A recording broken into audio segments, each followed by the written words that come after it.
చెప్పండి, వేలతో లెక్కేయచ్చు.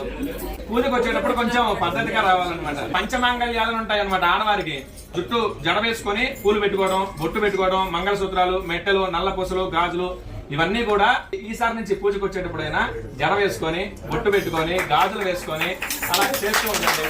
ఎందుకంటే మన ధర్మాన్ని మనం కాపాడాలి. ఇప్పుడు మీ పిల్లలకు చెప్పాలనుకోండి, మీరేం చెప్తారు? ఇప్పుడు చెప్పబోయేది ఏంటంటే, మీ పిల్లలకి ఇప్పటి నుంచే సంస్కృతి సాంప్రదాయాలు నేర్పండి. ఇప్పటి నుంచి నేర్పకపోతే తర్వాత వాళ్ళు అలవాటు పడరు. ఇప్పుడు నేను కొన్ని పూజలు చేయడానికి వెళ్ళినప్పుడు వీళ్ళు పెద్దవాళ్ళు ఇక్కడ పూజ చేస్తూ ఉంటారు, పిల్లలు ఏమో బెడ్రూమ్ లోకి వెళ్ళి ఫోన్ నొక్కుంటున్నారు, టీవీ చూస్తూనే ఉంటారు.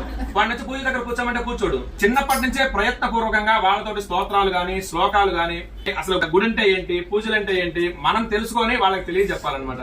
అలా చేస్తే వాళ్ళు సంస్కారవంతులు అవుతారు. చదువు 30% ఉన్నా మిగతా 70% సంస్కారం ఉండాలి. ఆ సంస్కారం వల్లనే చివరి దశలో వాళ్ళు మనం చూసుకోగలిగేది అనమాట. వృద్ధాశ్రమాలు ఎందుకు ఉంటున్నాయంటే పిల్లల్లో అవగాహన లేక, పెద్దవాళ్ళు చెప్పక.